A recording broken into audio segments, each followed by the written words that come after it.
दोस्तों, आज हम आपको शाहिद कपूर के बारे में बताएंगे कि जिस लड़के में हीरो बनने की एक भी क्वालिटी नहीं थी या आज भी एक भी क्वालिटी नहीं है, वो हीरो कैसे बन गया। हीरो ही नहीं बल्कि स्टार कैसे बन गया। जी हाँ, उसी शाहिद कपूर के बारे में जिसने एक अवार्ड फंक्शन में शाहरुख के साथ मिलकर सुशांत का मजाक उड़ाया था। वैसे शाहरुख भाई, आपको ऐसा नहीं लग रहा है कि इस साल ये सब न्यू कमर टाइप के लोग बहुत ज्यादा ही हो गए हैं? हाँ, ये न्यू कमर्स तो ऐसे निकल रहे हैं जैसे बरसात में मेंढक निकलते हैं। टर टर टर टर टर। आजकल तो जिसे देखो हीरो बनने चला आता है। आजकल तो जिसे देखो हीरो बनने चला आता है। आजकल तो जिसे देखो हीरो बनने चला आता है।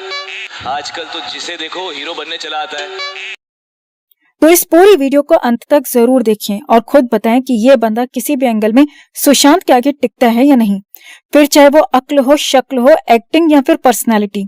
आप सभी जानते हैं कि शाहिद कपूर एक्टर पंकज कपूर का बेटा है और जिस वक्त पंकज कपूर फिल्मों में काम करते थे, टीवी में काम करते थे, उस वक्त पैसा नहीं था। फिल्मों में पैसा 2005 के बाद आया, जब कॉर्पोरेट हाउसेस आकर फिल्में बनाने लगे। और पंकज कपूर साहब भी इतने बड़े स्टार नहीं थे कि उनको बहुत पैसा मिलता। वो फिल्मों में वैसे भी साइड रोल प्ले किया करते थे, तो जाहिर सी बात है कि पैसा कहाँ से मिलेगा। तो पंकज कपूर साहब कोई अमीर आदमी नहीं थे। पंकज कपूर बेचारे एक गरीब एक्टर थे, क्योंकि जो कमाते थे वो घर चलाने में खर्च हो जाता था। और क्योंकि शाहिद कपूर एक गरीब बाप का बेटा था, तो बहुत बड़ी बड़ी बातें तो सोच ही नहीं सकता था उस वक्त। तो उस टाइम शाहिद कपूर उस वक्त अहमद खान के पास डांस बॉय का काम करता था।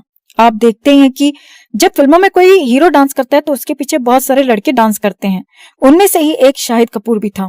तो शाहिद कपूर डांस बॉय का काम भी करता था और निर्माताओं के ऑफिस के चक्कर भी लगाता था। उस वक्त टिप्स एक बहुत बड़ी कंपनी थी और काफी फिल्में बनाती थी। तो शाहिद कपूर एक दिन उनके ऑफिस में गया और उनको लड़का पसंद आया। उन्होंने शाहिद कपूर को लेकर एक फिल्म बना दी जिसका नाम था इश्क विश्क। शाहिद बेचारे की किस्मत अच्छी थी कि वो फिल्म चल निकली और शाहिद कपूर का नाम हो गया। इसके बाद शाहिद को एक बड़ी स्टार कास्ट की फिल्म मिल गई जिसका नाम था फिदा। उसमें हीरोइन थी करीना कपूर और दूसरा हीरो था फरदीन खान। इसी फिल्म की शूटिंग के दौरान करीना कपूर और शाहिद कपूर का अफेयर स्टार्ट हो गया और मीडिया में डेली इनके अफेयर की खबरें आने लगी, क्योंकि करीना कपूर उस वक्त बहुत बड़ी हीरोइन थी और बॉलीवुड में एक कहावत है कि जो दिखता है वही बिकता है। तो शाहिद की पहली फिल्म इश्क विश्क आई थी 2003 में। 2003 से लेकर 2007 तक शाहिद ने तकरीबन 10 फिल्में की और 10 की 10 सुपर फ्लॉप हो गईं। इनमें से कुछ फिल्मों के नाम थे दिल मांगे मोर, शिखर, दीवाने हुए पागल, 36 चाइना टाउन, छुप छुप के, वगैरह वगैरह। तो शाहिद को करीना का बॉयफ्रेंड बनने से दो फायदे हुए। एक तो शाहिद दुनिया भर में फेमस हो गया और दूसरा शाहिद को फिल्में मिलती रहीं, जबकि उसकी एक के बाद एक फिल्में फ्लॉप हो रही थीं। अब अगर शाहिद करीना का बॉयफ्रेंड नहीं होता तो जाहिर सी बात है 2-3 फिल्में फ्लॉप होने के बाद उसको कोई फिल्म नहीं मिलती और वो गायब हो जाता। और फिर आया साल 2007 और इस साल में शाहिद कपूर की किस्मत बदल गई। शाहिद कपूर एक स्टार बन गया, लेकिन कैसे? दरअसल डायरेक्टर इम्तियाज अली उस वक्त एक फिल्म बनाना चाहते थे जिसका नाम था जब वी मेट। तो इम्तियाज अली ने बॉबी देओल को अप्रोच किया, बॉबी देओल को कहानी सुनाई, बॉबी देओल को कहानी पसंद आई। इम्तियाज अली इस फिल्म में बॉबी देओल के साथ किसी छोटी हीरोइन को लेना चाहते थे या किसी नई लड़की को लॉन्च करना चाहते थे, लेकिन बॉबी देओल ने कहा कि मैं ये फिल्म तभी करूंगा अगर इस फिल्म में आप करीना कपूर को लेंगे। इम्तियाज ने बॉबी से कहा कि देख भाई, मैं तो करीना को नहीं जानता, तो अगर आप चाहते हो मैं करीना को इस फिल्म में लूं तो आप करीना से बात कर लो, मैं जाकर उनको कहानी सुना देता हूँ। बॉबी देओल ने करीना कपूर से बात की और उससे कहा कि बहन, मैं इम्तियाज अली को भेज रहा हूँ, आप उसकी कहानी सुन लो। डायरेक्टर इम्तियाज अली करीना के पास गए, उसको कहानी सुनाई। करीना को ये कहानी पसंद आई, लेकिन करीना ने एक शर्त रख दी। करीना ने कहा कि इम्तियाज जी, मैं ये फिल्म जरूर करूंगी अगर इसमें हीरो आप मेरे बॉयफ्रेंड शाहिद कपूर को लोगे तो। इम्तियाज ने करीना से कहा कि यार, मुझे बॉबी देओल ने आपके पास भेजा है, तो अगर मैं बॉबी देओल को इस फिल्म में नहीं लूंगा तो बॉबी को मैं क्या जवाब दूंगा? मेरे बारे में बॉबी क्या सोचेगा? बॉबी भी तो मुझे गालियां देगा। करीना ने इम्तियाज से कहा कि देखो भाई साहब, ये मुंबई शहर है, ऐसे बड़े बड़े शहरों में ऐसी छोटी छोटी बातें होती रहती हैं। मेरे बॉयफ्रेंड की पिछली 9 फिल्में फ्लॉप हो चुकी हैं, अब उसको कोई फिल्म दे नहीं रहा तो ये मेरा हक बनता है कि मैं उसकी हेल्प करूं। तो मैं ये फिल्म तभी करूंगी अगर इसमें हीरो शाहिद कपूर होगा तो। फिल्म के निर्माता थे अष्टविनायक वाले। अष्टविनायक वालों से इम्तियाज ने बात की कि भाई करीना फिल्म तो करेगी, लेकिन करीना तभी करेगी अगर इसमें हीरो शाहिद कपूर होगा। अष्टविनायक वाले ने कहा कि भाई साहब डन, करीना बहुत बड़ी हीरोइन है, हमें उसी के साथ में फिल्म करनी है, आप शाहिद कपूर को ही इस फिल्म में हीरो ले लो। तो इस तरह से बॉबी देओल को इस फिल्म से निकाल दिया गया और शाहिद कपूर को इस फिल्म में ले लिया गया। अब यहाँ करीना कपूर ने एक ऐसा काम किया जो वही लड़की कर सकती है जो अपने बॉयफ्रेंड से बहुत प्यार करती हो। करीना कपूर ने निर्माताओं से कहा कि आप शाहिद कपूर को मुझसे ज्यादा फीस देंगे तो उसको लगेगा कि वो मुझसे बड़ा स्टार है। निर्माताओं ने करीना से कहा कि मैडम, हम तो उसको इस फिल्म में इसीलिए ले रहे हैं क्योंकि आप कह रही हैं उस 2.5 फीट 3 इंच के लौंडे की औकात तो 50 लाख की भी नहीं है और आप कह रही हैं उसको करोड़ों देने के लिए, ये कैसे होगा। करीना ने उनको बहुत बढ़िया सुझाव दिया। करीना ने कहा कि भाई, आप मान लो कि शाहिद की और मेरी दोनों की फीस इस फिल्म के लिए 5 करोड़ रुपए है, तो 5 करोड़ में से आप 3 करोड़ उसको दे दो और 2 करोड़ मुझे दे दो।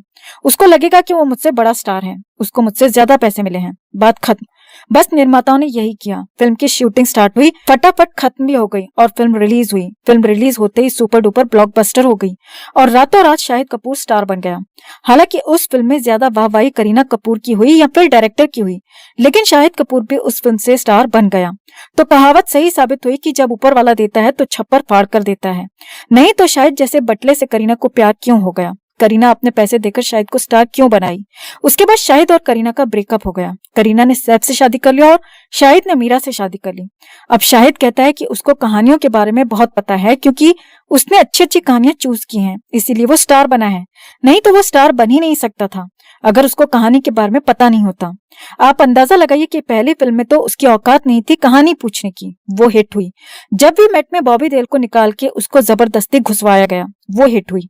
एक फिल्म शाहिद की और हिट हुई थी जिसका नाम था विवाह, जो बनाई थी बड़जात्या साहब ने। वहां शाहिद कपूर की औकात नहीं थी कि वो डायरेक्टर से ये पूछ लेता कि सर कहानी क्या है। जब बड़जात्या साहब ने शाहिद कपूर से कहा होगा कि मैं आपको इस फिल्म में ले रहा हूं, तो शाहिद कपूर ने सिर्फ इतना कहा होगा कि सर बता दीजिए मुझे शूटिंग पर कब आना है। उसके इतने सालों के बाद शाहिद की एक और फिल्म हिट हुई जिसका नाम था कबीर सिंह। शाहिद के पास उस वक्त कोई फिल्म नहीं थी, शाहिद घर पर पड़ा हुआ था। शाहिद के पास एक डीवीडी आई कि भाई साहब इसको देख लो। शाहिद ने वो फिल्म देखी और शाहिद उसको करना नहीं चाह रहा था। शाहिद की वाइफ ने बोला कि भाई साहब आप घर पर पड़े पड़े रोटियां खा रहे हो, काम कुछ कर नहीं रहे हो, और अगर एक फिल्म आपके पास गलती से आई है तो उसको आप करना नहीं चाहते हो तो क्या करोगे? घर पर पड़े पड़े क्या होगा भाई साहब? तो मैं कहती हूँ कि इस फिल्म को कर लो, हो सकता है कि ये फिल्म चल जाए। और बीवी के कहने से शाहिद कपूर ने वो फिल्म कर ली। वो हिट हुई, यानी कि जो उसकी फिल्में हिट हुई हैं वो उसने खुद चूज नहीं की थी। बाकी तकरीबन 26 फिल्मों की शाहिद कपूर ने कहानियां सुनी हैं, उन फिल्मों को उसी ने चूज किया है और वो सारी ही सारी सुपर फ्लॉप रही हैं। इससे ये साबित होता है कि शाहिद कपूर को कहानी के बारे में कुछ पता नहीं है। शाहिद का स्क्रिप्ट से कोई लेना देना ही नहीं है। एक्चुअली शाहिद को कोई कहानी सुननी ही नहीं चाहिए, बल्कि शाहिद को अपनी वाइफ को कहना चाहिए कहानी सुनने के लिए, और जो वाइफ कहे वही फिल्म कर लेनी चाहिए। तो अब आप कमेंट करके जरूर बताएं कि क्या शाहिद सुशांत से बेटर है या सुशांत के पांव की जूती के बराबर भी नहीं। कमेंट जरूर करें। वीडियो को लाइक और शेयर कर अपना प्यार और सपोर्ट भी जरूर दिखाएं। चैनल के साथ जुड़कर चैनल को सब्सक्राइब कर हमारी आवाज बने।